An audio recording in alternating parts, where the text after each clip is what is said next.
If we are able to test the freedom of doing business anywhere, if you test the freedom of finding an opportunity in a community you believe is not your community, then you will never go back. Hello guys, welcome to Halvin 211 Media, and of course I'm your host Ian. We appreciate you very much for your support and what we are doing together, and we are really happy for that. Today we are brought to you Mr. Malong. Hello Garang. Yes. This man here is Garang Malong Paul Awan. Yes? Garang Paul Malong Awan. Yeah, that's great. So Yeah. I think it's the same name. Yeah. So he is a writer. He is also a former minister for youth in Awili State. Yes. Yeah? Yes. Yeah. So Northern Barakazal. Northern Baragazal. So we are very much happy to meet you today. Pleasure. And hosting you is a great pleasure for us. Yeah. Pleasure. You are highly welcome. Thank you. Thank you. This is Halvin 211 Media, and this online TV is watched by all South Sudanese and other peoples in East Africa. Yeah. So, what we need to talk about your journey in writing. Yeah. Yeah, and we also know you're a person who is very much serious on bringing peace and unity among South Sudanese. Yeah. So we can start with your book, The Religion and Democracy. Yeah. The theme of it, why you wrote that book. Yeah. Okay. I'm Garang Malong, as you said. The former minister in Northern Barakazal State. Yeah. And also a writer. Okay. A graduate from University of Nairobi. Wow, that's great. The only university. The only university in East Africa. Yeah. My first book was Why South Sudan Matters. Okay. The Religion and Democracy is the third book. After the book called The Suffocation of a New Democracy, which I believe democracy is being suffocated in South Sudan. In South Sudan. And Religion and Democracy is the third book.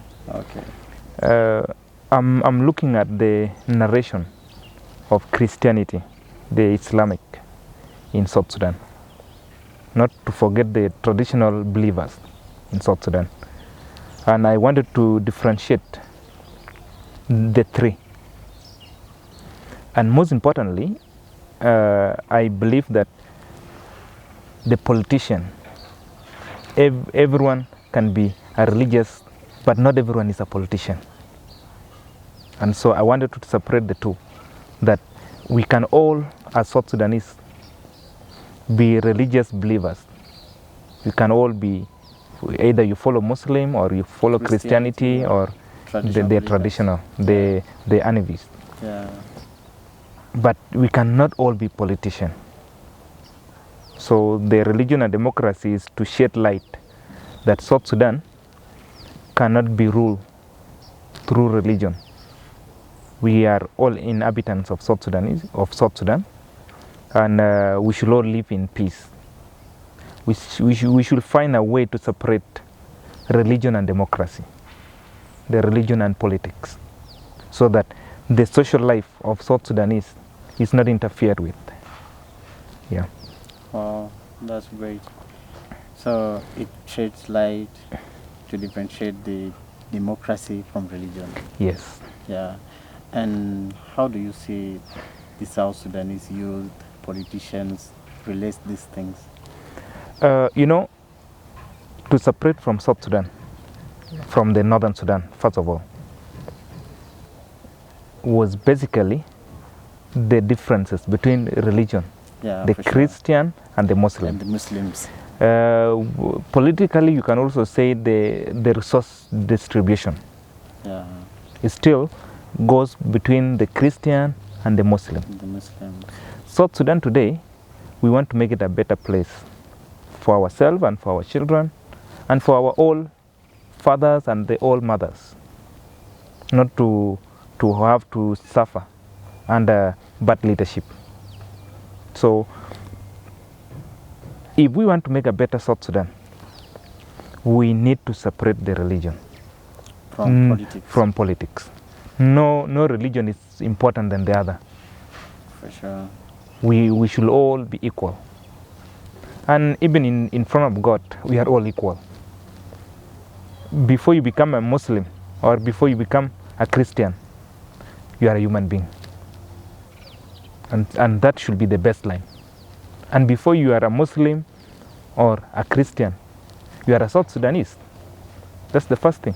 The belief is up to you on how you worship your God. Okay, the religion. Since we separated from this, from the northern part of Sudan, from Sudan, yeah, then we became the new Sudan, which is now the South Sudan. So, does it again affect the politics, that religion? Because I remember those times were the times when we feel like we were the minority. We were with the Muslims, but now that there's no that huge number of Muslims in South Sudan, does it still have any effect? Does it still affect our democracy and the politics? With time, it will. Okay. Yes. It's we shouldn't treat any religion to be more important than the state. Yeah, for sure. And that is why I wrote Religion and Democracy, trying to find a common ground for a common South Sudanese who is either politician or not politician. There's a mother in the village who is still not sure which religion to follow. To follow, yeah. And when you bring disorder in the country because of the religion, she doesn't know what to do, where to. What are you guys fighting for? Yeah. And that is why we need to. We have been affected before. We don't want the same thing to happen. To happen again. Yes. Yeah, for sure. And if it happens, then it means we are going to divide South Sudan again, which is not good for our children, for the next generation, and for the country at large. For sure.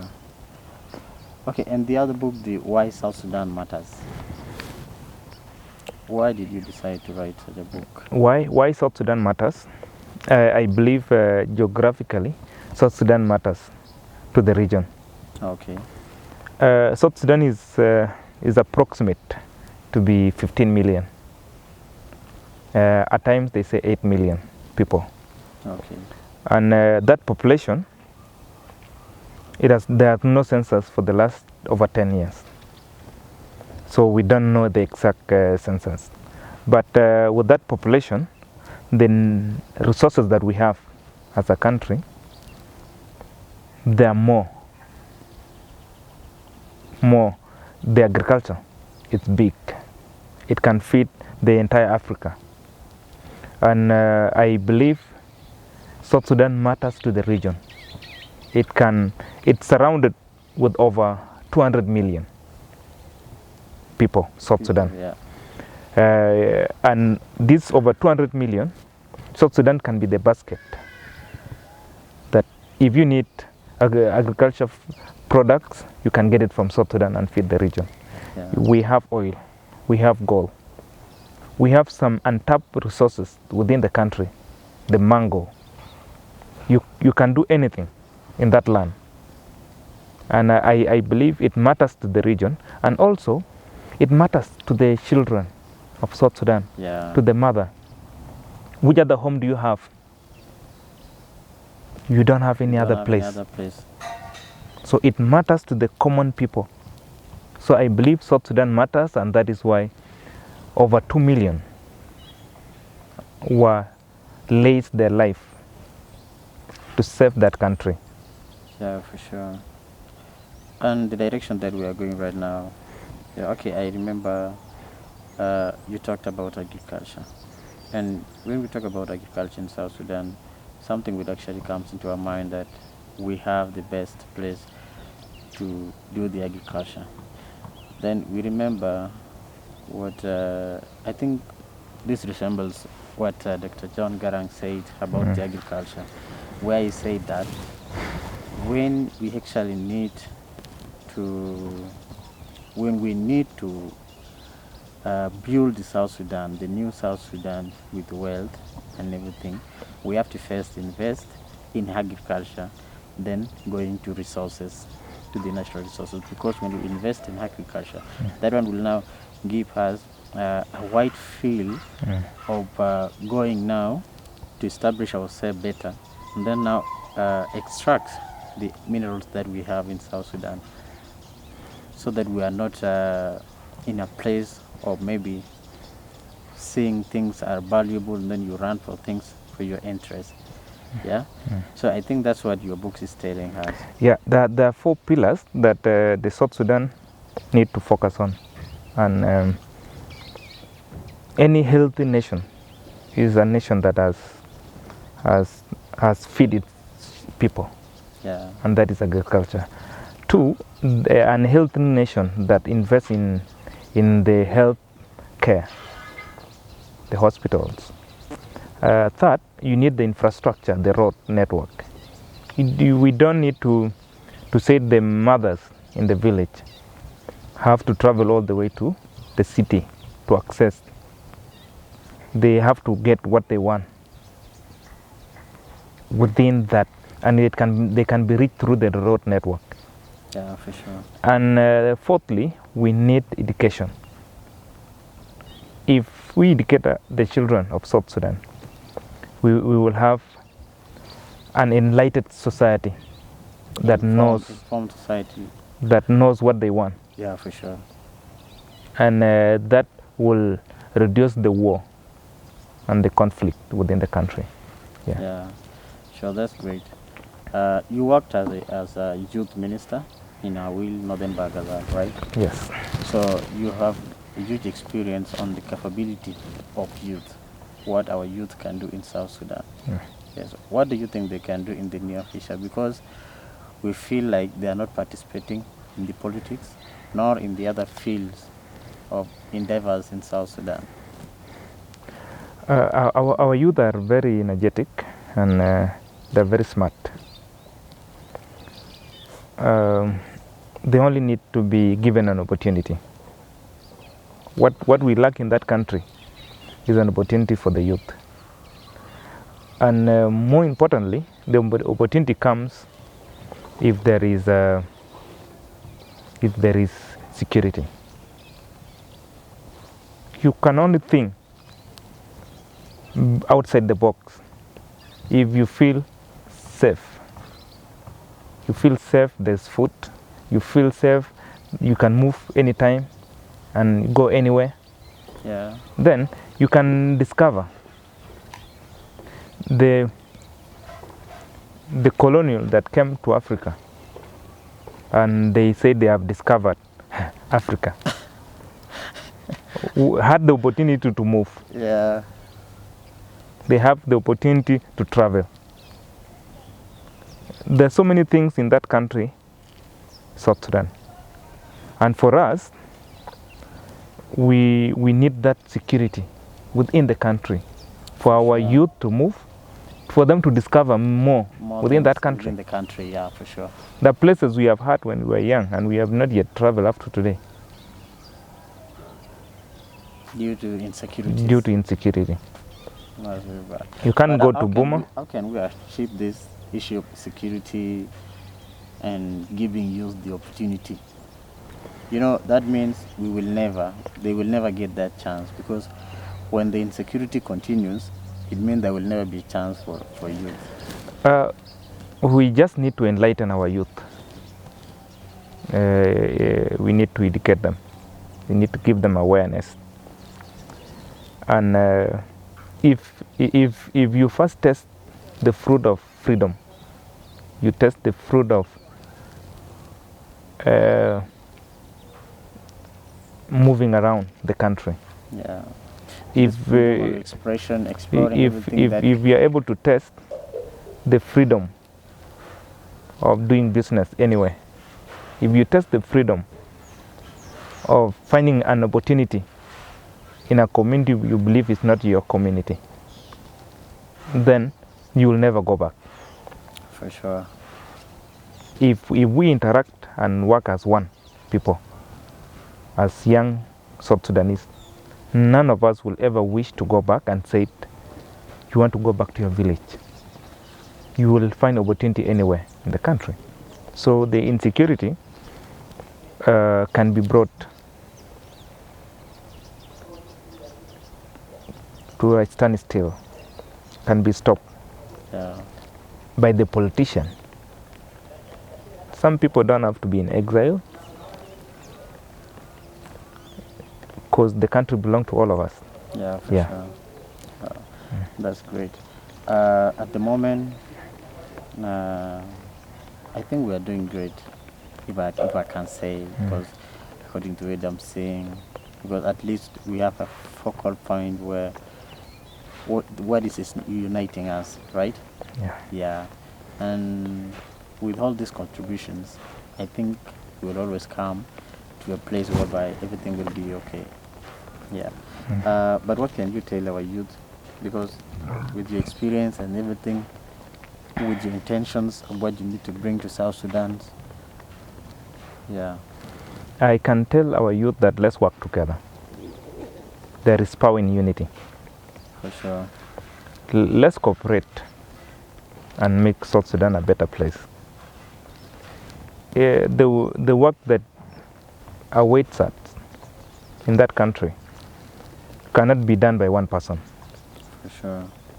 You 8 million people or 15 million people who we need directors, we need ambassadors, we need managers. There are a lot of work. We need those who will attract. A lot of contributions. Yes. Around. There's a lot of opportunities. We don't have to feel jealous. And sit back like you don't want to participate. Yes. Yeah. Let's work together and let's make South Sudan a better place for all of us. For sure. We can make history again because our fathers have liberated the country. The little contribution we might have done, we still could say they did a big job. Yeah. But who is going to develop that country? It's us. It's us, for sure. It's our cooperation. It's the youth that will come together. The competition out there in the world, it's bigger. It's very You steep. don't look at South Sudan and you think if you have won in South Sudan, then you have won all over the world. No, there is a lot. There's a lot to be done out there. There is high competition out there. The people who build the plane, they are looking bigger. They're looking at a bigger picture. Yeah, for sure. You are They looking want at to step higher. you are looking at one-story building that you have built in Juba, and you think you have done too much. That is not the world. You have a long way to go. Yeah, that we need to break the world record For sure. by doing something incredible that can help the humanity, that can help the universe. If we have made a water point, a borehole, or you have built a primary school, then you think you have done too much. There is more to be done. There's more to be done for the country. For sure. So let's work together as youth and let's cooperate. Let's bring our talents together. I think that will help. Yeah. Thank you very much, guys. And we really appreciate you for your support. This is Malong, Garang Paul Malong Awan, who spent his time with us here. And we appreciate you very much. Continue subscribing and continue following our support, our episodes. We would really appreciate everything. Thank you. Thank you. Thank you for your time. I appreciate. Yeah. Okay.